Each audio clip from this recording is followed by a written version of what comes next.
নমস্কাৰ, যদি পৰিস্থিতিৰ লগত হাৰি গৈছে তেনেহলে ভিডিঅ'টো শেষলৈকে চাব। ভগৱান শ্ৰীকৃষ্ণই কৈছে যে পকা ফল এটাৰ পৰিচয় পাব এই তিনিটাত। 1 নম্বৰতে পকা ফল কোমল থাকে, 2 নম্বৰতে পকা ফল মিঠা থাকে, 3 নম্বৰতে পকা ফলৰ ৰং সলনি হৈ যায়। ঠিক তেনেকৈয়ে এজন ভাল আৰু পৰিপক্ক মানুহৰ এই তিনিটাত পৰিচয় পাব।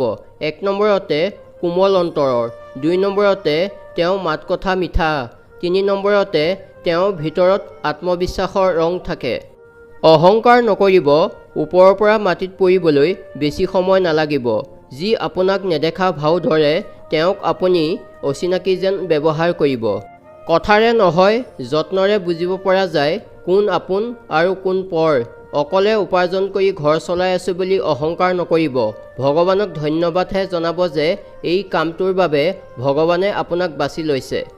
মানুহৰ ব্যক্তিত্ব তেতিয়াহে ফুটি উঠে যেতিয়া আপোন মানুহৰ পৰা বিশ্বাসঘাতকতা পায়।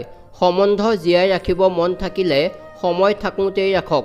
পাছত শুকাই যোৱা গছজোপাক যিমান পানী দিও সজীৱ কৰি তোলাৰ আশা নিৰৰ্থক। এটা কথা ঠিক যে বহু সময়লৈকে কাৰোবাৰ লগত বেয়া হৈ থাকিব নালাগে, কথা ধৰি ৰাখিব নালাগে। কিন্তু যদি সন্মুখৰ মানুহজনে আপোনাক গুৰুত্বই নিদিয়ে বা আপোনাক প্ৰয়োজনীয় বুলি নাভাবে তেন্তে তেনেকুৱা সম্বন্ধৰ কোনো মূল্য নাই। প্ৰত্যেকৰ জীৱনতে সমস্যা আছে, কিন্তু মানুহে কেৱল নিজৰ সমস্যাটোকহে সকলোতকৈ ডাঙৰ বুলি ভাবে। নিজৰ ভিতৰত থকা সৰু সৰু দুৰ্বলতাবোৰ বাহিৰ কৰি দিয়ক, কাৰণ সৰু বিন্ধা এটাৰ পৰাও সামুদ্ৰিক জাহাজ ডুবি যায়। জীৱনত বিশ্বাসঘাতকতা পাইছে যদি উদাসীন নহ'ব।